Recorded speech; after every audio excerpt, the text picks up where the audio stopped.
প্রিয় ছাত্রছাত্রী, শুরু করব আজকে রাষ্ট্রপতি। এর আগে রাষ্ট্রপতি পার্ট 1 শেষ করেছিলাম।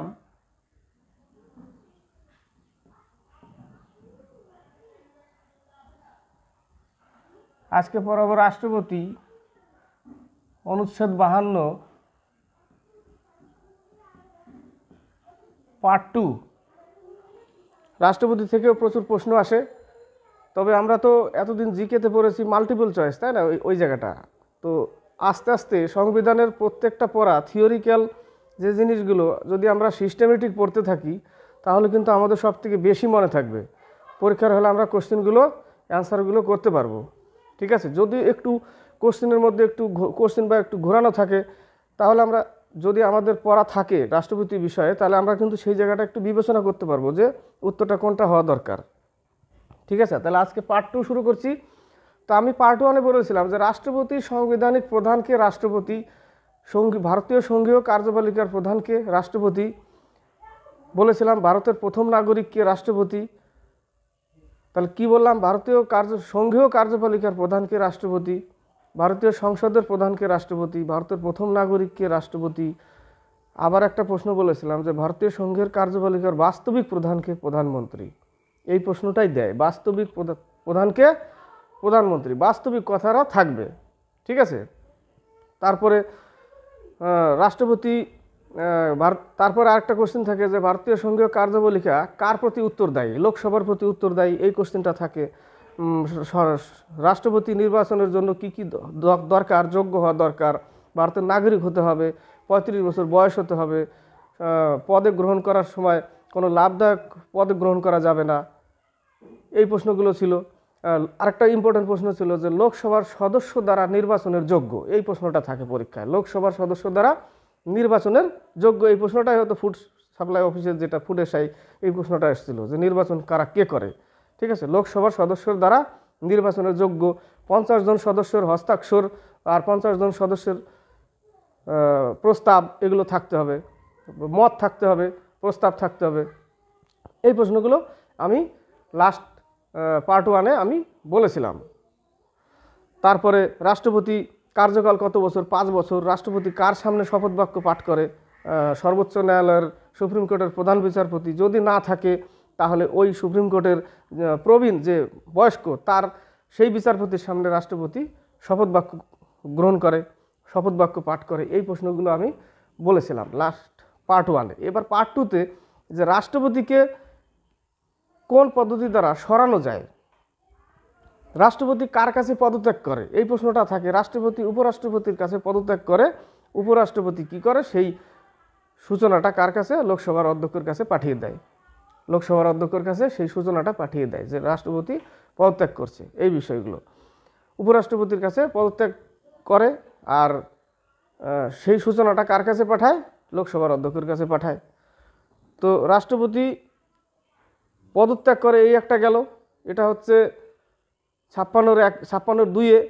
এবার রাষ্ট্রপতিকে মহা অভিযোগ দ্বারা সরানো হয়। অভিযোগ, রাষ্ট্রপতির উপরে একটা অভিযোগ আছে, সেটা কি মহা অভিযোগ দ্বারা রাষ্ট্রপতিকে সরানো যায় 61-তে। অনুচ্ছেদ 61-তে অভিযোগ করার আগে 14 দিন আগে তাকে সূচনা দিতে হবে, নোটিশ দিতে হবে রাষ্ট্রপতিকে। এই প্রশ্নটা থাকে যে কতদিন আগে তাকে নোটিশ দেওয়া হয়? 14 দিন আগে নোটিশ দেওয়া হয়। রাষ্ট্রপতিকে সরানো হয় কি অভিযোগ দ্বারা? মহা অভিযোগ দ্বারা সরানো হয়। অনুচ্ছেদ কত? 61-তে এই প্রশ্নটা থাকে। তারপরে সূচনাটা যে দিবে 14 দিন আগে, এই সূচনাতে সংসদের যে কোনো সদনের 1/4, মানে সদস্যের 1/4 ভাগ সদস্যের কি থাকবে? ওখানে হস্তাক্ষর থাকবে। নোটিশটা যে দিবে সেই নোটিশে কি থাকবে? 1/4 অংশ সদস্যের হস্তাক্ষর থাকবে। তারপরে যে সদনে মহা অভিযোগটা লাগানো হয়েছে, দেওয়া হয়েছে, মহা অভিযোগটা করা হয়েছে, সেই সদনের 2/3 অংশ কি করবে? 2/3 অংশ সদস্যের প্রস্তাব থাকতে হবে। আবার যে সদন থেকে, যে সদনে প্রস্তাবটা রাখা হয়েছিল, সেই সদন থেকে আবার আরেকটা সদনে যাবে। কটা সদন? 2টো, লোকসভা, রাজ্যসভা। আর রাষ্ট্রপতি নিয়েই তো সংসদ তৈরি, তাই না? তো এক সদনে 2/3 অংশ সদস্যের বহুমত থাকবে। ওই সদন থেকে আবার আরেক সদনে যাবে, সেখানেও 2/3 অংশ সদস্যের বহুমত থাকবে, এবং সেইখানেই কার্যকারী হবে রাষ্ট্রপতি পদত্যাগ। বোঝা গেল? এই প্রশ্নটা থাকে যে কত অংশ, 2/3 অংশ। রাষ্ট্রপতিকে সরাতে গেলে যে সূচনা দেওয়া হয় সেটা 14 দিন আগে, সেখানে কত অংশ লোকের সাক্ষী থাকবে, হস্তাক্ষর থাকবে, মত থাকবে? 1/4 অংশ, সদনের যে কোনো, ঠিক আছে, 1/4 অংশ। এই প্রশ্নগুলো থাকে। মহাভিযোগ দ্বারা সরানো হয় অনুচ্ছেদ 61। এবার প্রশ্ন হলো যে মহাভিযোগ দ্বারা যে শেষ লাস্ট সদনে যে 2/3 অংশ সদস্যের বহুমত থাকবে ওই জায়গাটা, সেই সদনেই রাষ্ট্রপতিকে যে সরানো হলো সেটা পুরোপুরি কমপ্লিট হবে। তো কমপ্লিট হওয়ার পর এবার তো রাষ্ট্রপতির পদ খালি হয়ে গেল। তাহলে রাষ্ট্রপতির পদকে পুরো করার জন্য 6 মাস দরকার। 6 মাসের মধ্যে রাষ্ট্রপতির পদকে কি করবে? ওই জায়গাটা খালি স্থানটা পুরো করবে, ঠিক আছে। এবার যদি খালি স্থান পুরো না করতে পারে তাহলে অনুচ্ছেদ 70 রাষ্ট্রপতি উত্তরাধিকারী অধিনিয়ম, যেটা 1969, সেই অনুসারে কি করবে? ওই জায়গাটা সর্বোচ্চ ন্যায়ালয়ের বা সুপ্রিম কোর্টের প্রধান বিচারপতি বা এটা নির্ণয় কে করবে? সদন করবে।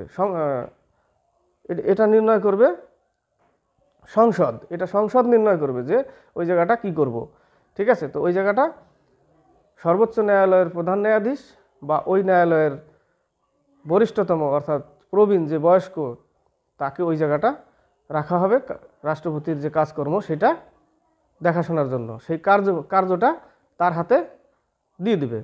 এই হলো রাষ্ট্রপতির পদত্যাগ কী দ্বারা করানো হয়, রাষ্ট্রপতি কতদিন আগে সূচনা দেওয়া হয়? 14 দিন আগে। মহাভিযোগ দ্বারা সরানো হয় অনুচ্ছেদ 61। কয় মাসের মধ্যে? 6 মাসের মধ্যে। মহাভিযোগ যে সূচনা দেয় কতজন লোকের হস্তাক্ষর মত থাকতে হবে? 1/4।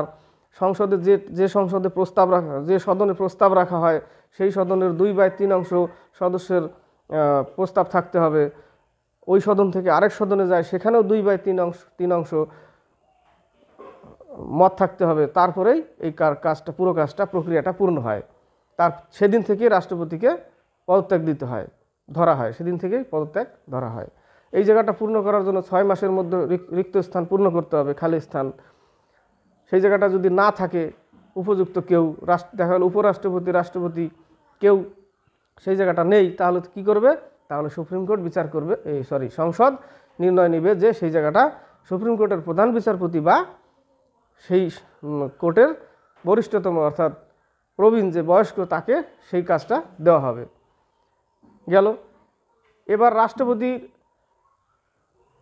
বেতন কত? রাষ্ট্রপতির বেতন কত? রাষ্ট্রপতির বেতন হচ্ছে মাসে 5 লাখ টাকা, বার্ষিক মাসে 5 লাখ টাকা রাষ্ট্রপতির বেতন।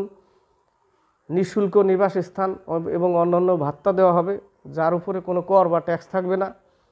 নিঃশুল্ক বা ভাত্তা দেওয়ার এই বিষয়ে কোনো কমানো যাবে না, যে এই বিষয়টা একটু কমই দিই, বেতনটা একটু কম দিই, এটা করা যাবে না। আর রাষ্ট্রপতির মাসিক বেতন যেটা, সেটা হচ্ছে 1.5 লাখ টাকা, আর বছরে 18 লাখ টাকা পেনশন।